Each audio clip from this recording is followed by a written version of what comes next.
For such a turning point in my life, the night I required a certain item is cemented in my mind only because of how mundane it was.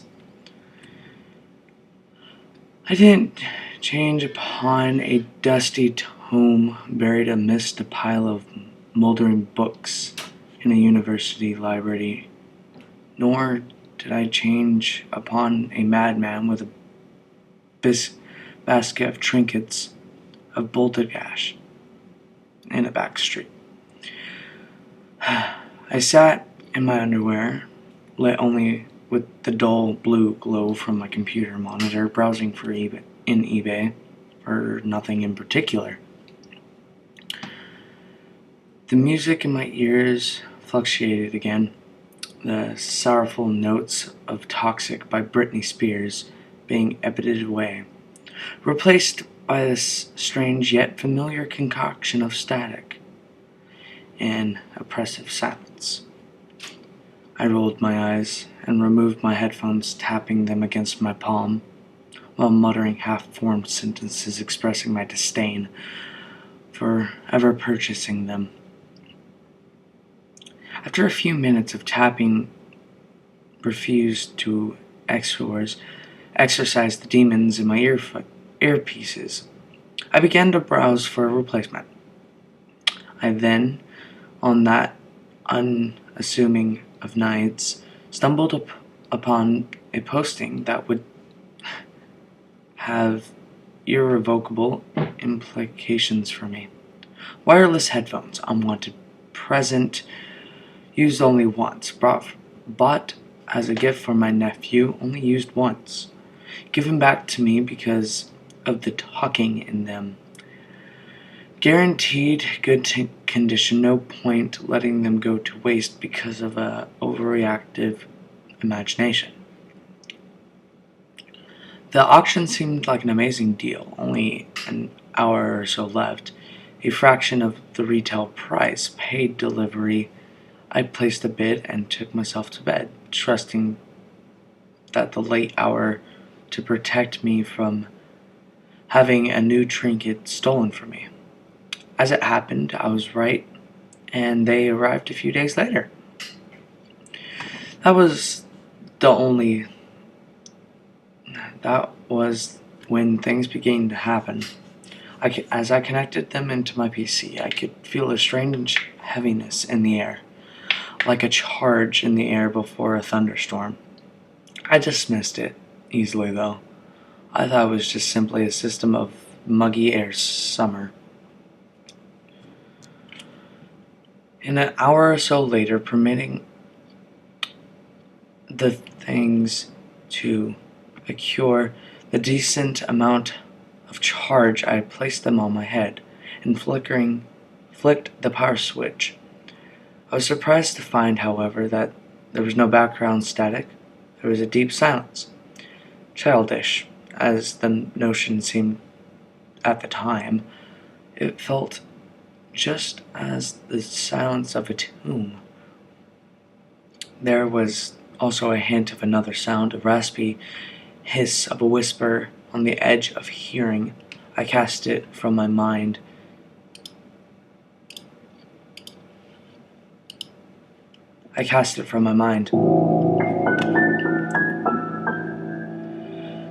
And tested the sound quality by playing a classical piece. A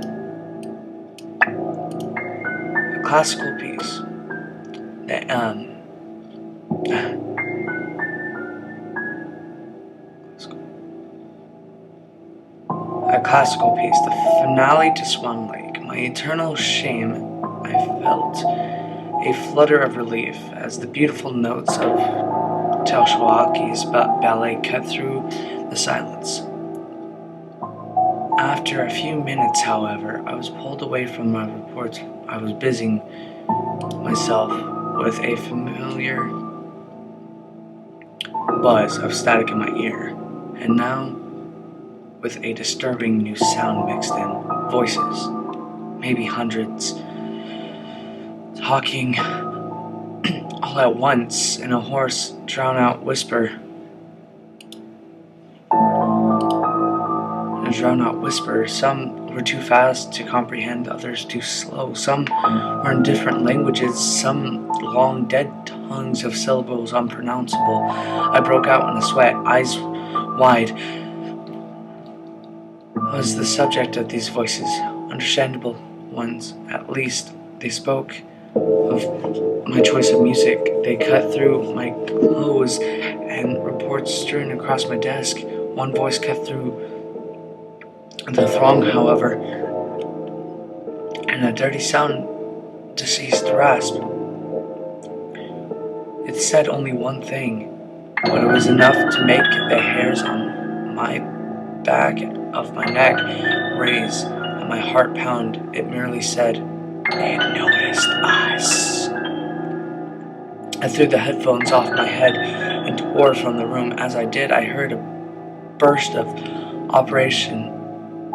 oppressive, heavy notes burst from the headphones.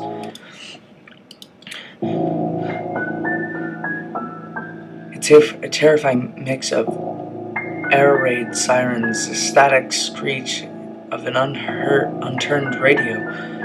It was at this point I decided I needed to be out of the house. I bolted down the stairs, leaping the last few as I fought with the tangle of keys rested on the small table on my living room door. I heard another sound, or more accurately, lack of. An oppressive, murky silence had overtook the whole house behind me. I heard a sound raising hum as the TV turned itself on, bathing the room in shifting shadows from static on the screen. A head and shoulders of a man resolved, with a sickening sound of papers and flesh tearing. An arm burst forth, implanting a shifty gray and white hand upon the ground with a curiously wet smack. And then the other came through with an equally sickening herald. The figure then began to flail itself forward and back, batting its head against the inside of the screen until it burst through with a sound of a coconut being hit by a truck. Thus freed, its upper half flopped pathically onto the floor, pulling the remainder of its body through with a series of motions and sounds that made my stomach sick. I felt my legs fail beneath me, slumping to the ground. My car keys pointed forward in a parody of a defensive stance. It came towards me, walking on its hands and feet until I could feel it next to my face. A horrid smell, smelling the mist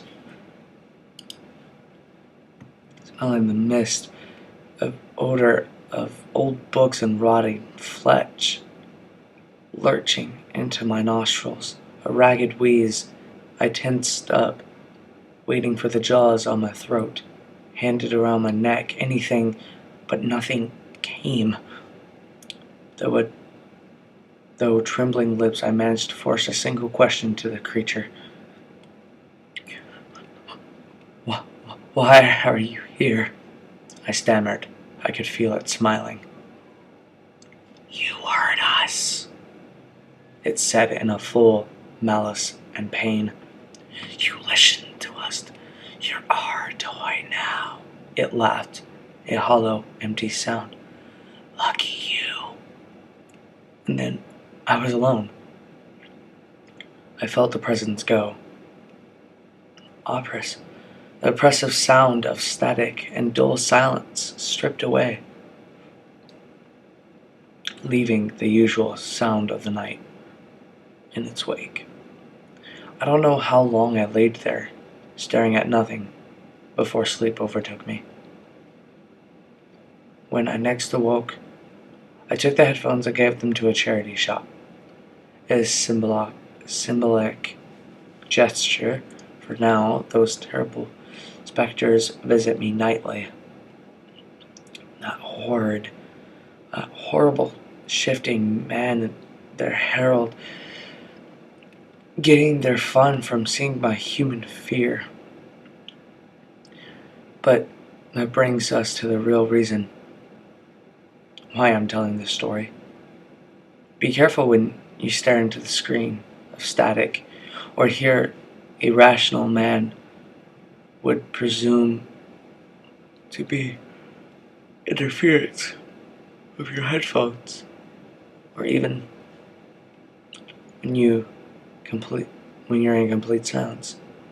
Be careful not to listen too closely, for strange, terrible things lurk in that maelstrom, black and white, and they will find you, and you will never be free.